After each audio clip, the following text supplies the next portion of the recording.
I was in grad school for nutrition and couldn't stop binge eating. How ironic. Now, I want to share the tools that I learned later after that with you because it turns out even though I was eating healthy meals, I was still eating in the wrong way. So let me save you some frustration. Hello, everyone. Welcome to the Pre-Diet Podcast, a podcast designed to help you become the healthiest version of yourself without compromising your relationship with food or making you crazy. Let's get into today's episode. Today, I want to talk to you about a few tools that truly changed my life. I was in grad school for human nutrition and functional medicine. I absolutely loved this program. I was learning so much about preventative care, preventative health with using lifestyle things. If you've never heard of functional medicine, it's defined as the holistic, patient-centered approach to healthcare that focuses on identifying and addressing the underlying root causes of chronic disease. It aims to restore optimal health, well-being, etc., etc. I think we all know that any school program is going to be challenging. It's going to push you to your limit. It's going to be hard. And boy, was that true in my case. Every Thursday night during this program, when my homework was due, that deadline was looming, you could find me binging on very healthy food in the pantry in a very poor attempt to cope with the pressure and stress of it all. Throughout my education, I couldn't get myself to stop. Even though I was learning all these wonderful things about healthy foods and digestion and all these things, I felt so educated about food, about health, about wellness, but I couldn't get myself to stop overeating on food. I couldn't stop thinking about food. I was nervous to eat, even if it was super healthy meals, because I didn't know if I was going to be able to stop eating at the end of that meal or if it would just trickle on and on and on. You might have heard of food noise. It's a term to describe when people can't stop thinking about food. Well, my food noise was loud. I couldn't really ignore it. Obviously, I talked about food in my work and my school studies, but it just seemed deafening. And you might be thinking, Allie, so what? It's not like you were overweight. You managed it. You're healthy. You're active. Maybe it's not that bad. Well, you are very incorrect. I got up to about 165 pounds in February 2016. These days, if you've seen me in person, I'm 5'5" and about 135, 140 pounds. So I have been significantly heavier than I am now. And more importantly than the scale weight, I didn't like the way my clothes fit. I hated the feeling of feeling guilty after eating like that. I felt heavy all the time. I felt heavy trying to exercise. I was just very uncomfortable in my own skin. Towards the end of grad school, I did learn more about macronutrients or macros for short. And this is where you're counting macronutrients are the big nutrients that you need for your body to be healthy: protein, carbohydrates, and fat. Those are the three big macros. And that helped. And so I lost almost 20 pounds, but I struggled with the last 5 to 10 pounds. And the binge eating was still very much there, very much present. In fact, the nutritionist I hired made my relationship with food 10 times worse. So, what was this tool that I'm talking about that supposedly changed everything for me if I didn't find it in grad school and I didn't find it from working with a nutritionist that I paid to help me? I'm going to tell you everything. Everything I did to never binge eat again because this was so transformative. It's actually nothing I paid for. It was just these skills that I acquired over time, but they were truly life-changing and still are life-changing with my clients today because they're usually focusing on the nutrition information. And while that's very important, how we implement the food is also very important and how we think about food. So let me set the scene a little bit. This was about February, March of 2020. We all know what happened there. The pandemic hit. I had my own apartment. Life was going great. I was working for myself at this time. And I've been struggling for binge eating for years at this point. And as a kid, I probably did to a certain extent. I was just always, verbally rewarded for eating a lot. Like, wow, that kid can pack away some spaghetti and you're young and active and, your body can kind of work with that. But there was definitely kind of some precursors there, but it definitely got worse with the pandemic. The first thing that helped me was reading a book called Atomic Habits by James Clear. This is a hugely popular book. A few things that this book showed me I'll talk about, but you should definitely go read it. It took me a while to read it. It's not a long book and it's incredible, incredibly powerful, incredibly relevant to so many aspects of life and just teaches you how to change your behavior. And honestly, if you know how to do that, you're pretty much unstoppable. So definitely don't take my little summary points here as a summary for the book. Go read it. So the first thing I want to talk about from this book is it showed me to change my goals or how I thought about my goals. So instead, I wanted to take on the identity of a person you want to become. Get attached to that identity, not necessarily the goal itself. So for example, before reading this, my goal was to not binge eat instead of becoming a person that no longer identifies as a binge eater. In the book, they use the example of I'm trying to quit smoking or I am now a non-smoker, which is more absolute, which is more powerful, right? Becoming that person that doesn't do that, because then it's an easy decision, relatively easy decision to partake in that or not partake on that activity based on what your identity is, right? So this was a new total clash of my character to do that habit. So it kind of became no longer an option. Secondly, I broke up with my bad habits. I journaled and I wrote a letter to myself, almost like a contract. And I use these principles in my clients with my clients as well today, and broke up with those bad habits. And that was a significant mark in my journey as far as letting those bad habits go. And then I also found a way to make my bad habits harder. Just like when you're taking on new habits, you want to make those new habits easier. I made those old habits a lot harder to do. So, from paying attention to my behavior patterns, I noticed binge eating was easiest when I am checked out, disengaged, distracted by screens and electronics. So, I made a rule for myself that I only eat meals away from phones, TVs, and I have to have my eyeballs on my plate. So, there's a little bit of compromising here where I can have like background music or something like that, but my eyes are on my plate. That's a very key and important thing. So just separating those two, it's not that I couldn't watch TV, it's not that I couldn't, enjoy a nice dinner. Those two just had to be separate because it was too easy of a combination for me personally to overeat. So I made that rule and that was pretty pivotal as well. I made the environment work for me as well. So I unplugged my TV actually to help with this. And 9 times out of 10, I did not plug that TV back in. I stopped, craving or stopped wanting to turn on the TV. I just left it, carried on, ate dinner, did whatever I needed to do that evening, and then went to bed. So think about how you can change some things in your environment and in your routine. So you just go from one thing to the other, and starts to become seamless. It takes some energy up front, but those were very pivotal points. So take on the identity of the person that you want to become that does the good habits and doesn't do the bad habits.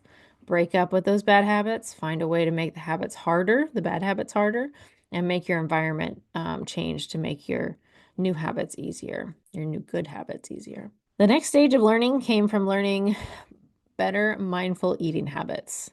I had never really heard of, I won't say that. I've heard of mindful eating habits, but it just felt a little woo-woo, a little bit like not like hippie-ish, like something that I just wouldn't really incorporate because I was, I'm science-based. I'm all this or whatever. It just didn't seem like it would be my jam. And boy, was I wrong. This was the things that I was really missing because clearly information about vegetables, information about how nutrient dense certain foods are, or what foods are good for certain medical conditions, like that information wasn't missing. Also wasn't helping me, right? I didn't have chronic disease. I didn't know how to eat.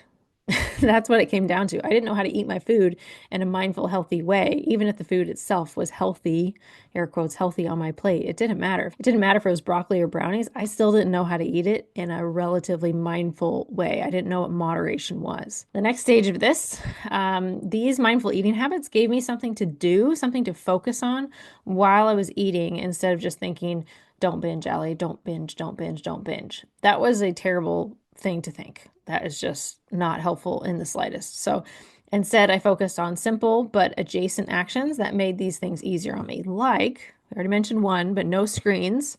Eat at the table. So I'm not eating in the living room in front of the TV. I'm eating at the table away from electronics, completely different environment. And you can do this still, by the way, if even if you have a small living space. So even if you have a studio apartment, this could be as simple as if your dining room table is also your work desk, go sit at the other side. Move slightly. So you are mentally and physically in a slightly different position, etc. So you have an eating spot, you have a working spot, but keep those separate. It does help, I promise. Calming background music was helpful. Taking big deep breaths before eating. This was huge as well because I thought I was calm. I thought I was like not amped up or anything. But after you take 3 deep breaths, I'm like, oh, I'm definitely calmer. I definitely didn't feel the tension here or here in my body, whereas like, oh, it's gone now because I actually did take the time to take a couple deep breaths and really allow my body to calm down a little bit. And that's definitely going to help our digestion, help our mindset. So it's definitely worth the couple seconds that it takes, right? Taking one bite at a time. Putting the utensil down so you have time to chew. Put your fork down. Simple.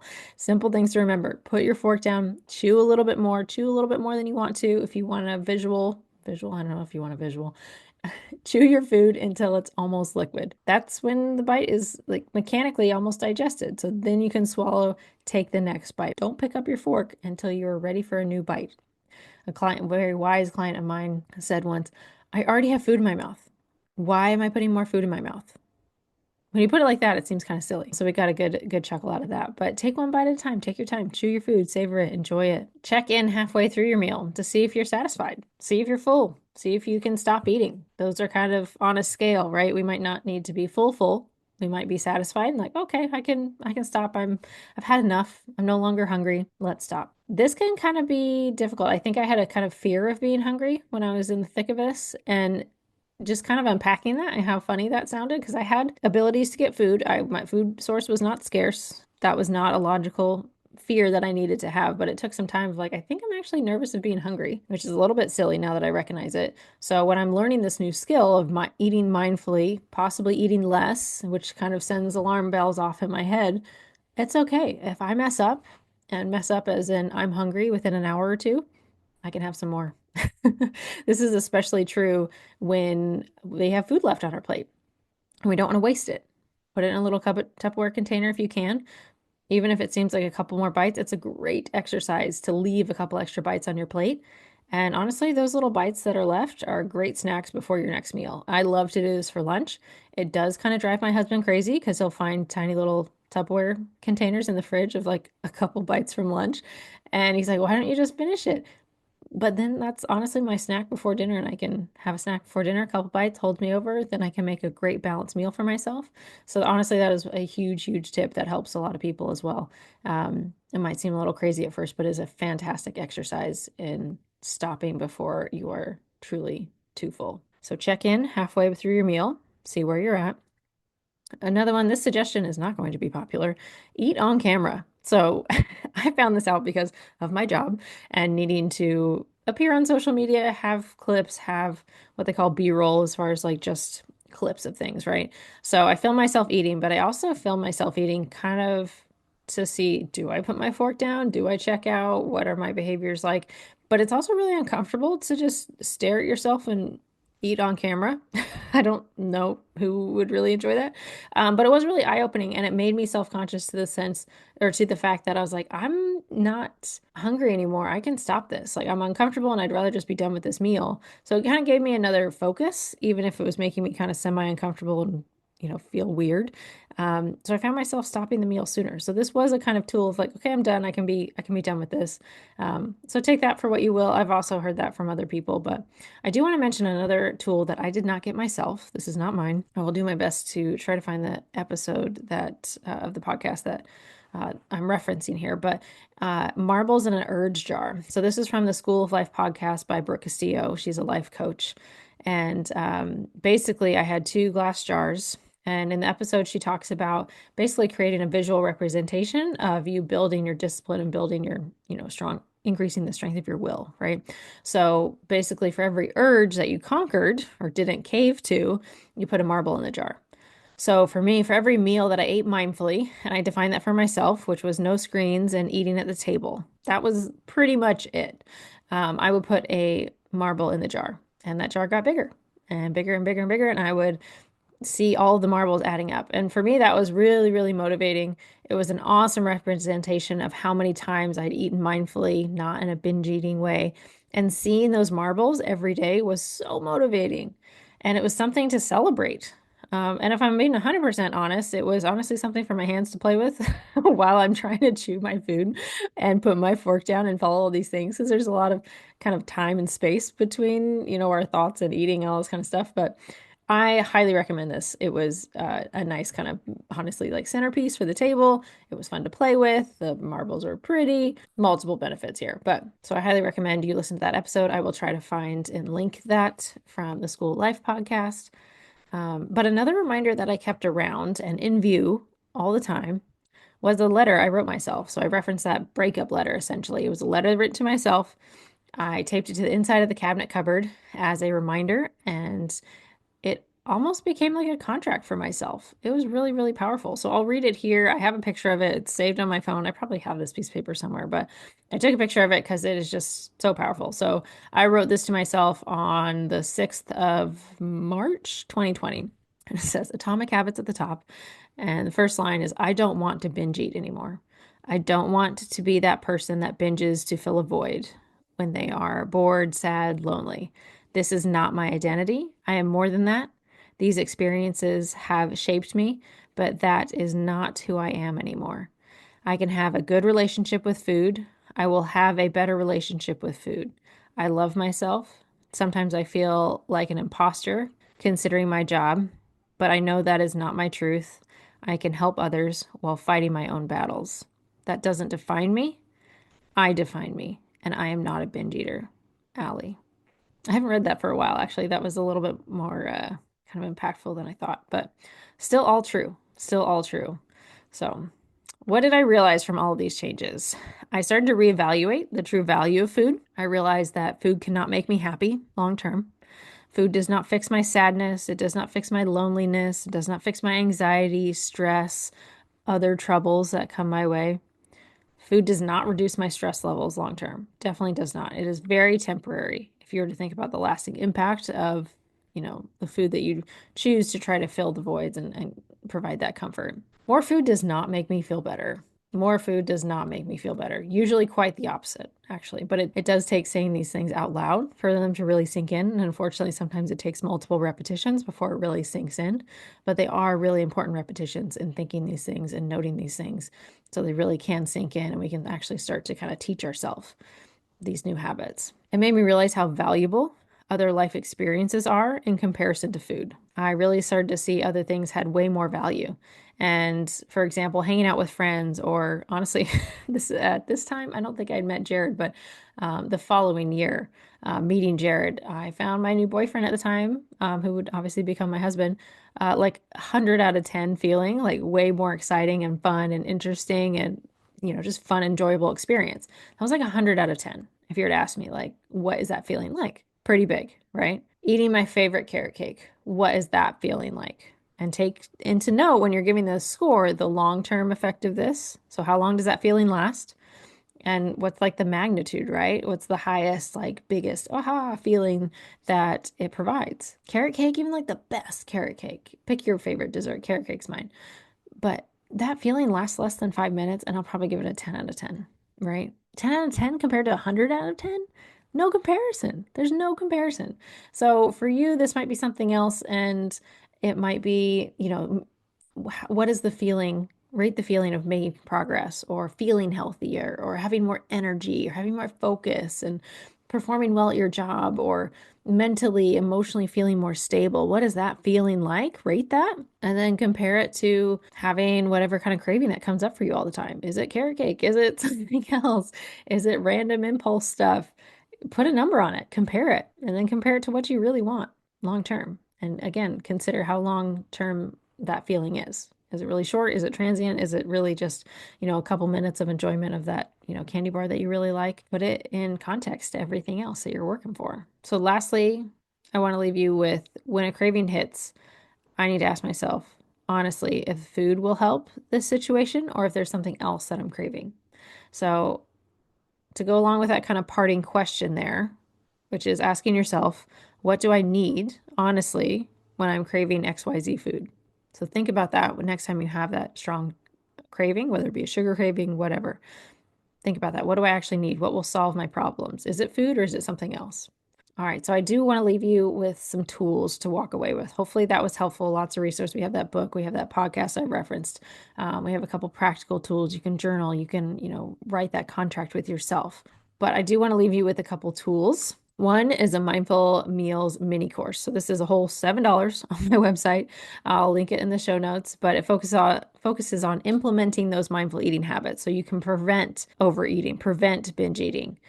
This is under the free resources at parksidenutrition.com. I also want to leave you with how to navigate sugar cravings. So this is a decision-making flowchart, but it also comes with a meal plan to help you reduce sugar cravings. So this can be found on the free email list in the subscribers library. So all you need to do is go to parksidenutrition.com/subscribe Once you are subscribed to the email list, it will take you instantly to the free library, and it's got a whole library of resources, how to deal with sugar cravings, lots of different meal plans based on certain goals or issues, tons there. So that has really helped. I really like that flow chart. It gives you exactly an insight into my brain as far as how I coach people through those scenarios. And there's not a right or wrong answer. You get to decide it. It's a decision-making flow chart. So I don't know where you will end up, but hopefully it is in a good, happy result. But yes, so definitely check out those resources. Subscribe to the email list, parksidenutrition.com/subscribe, and make sure you are following the show, the Pre-Diet Podcast, either Spotify, Apple Music, Amazon Music, wherever you listen to podcasts. And please share it with a friend. Thank you so much for listening. If you have any questions, please reach out, leave a comment, and I hope to see you on the next episode.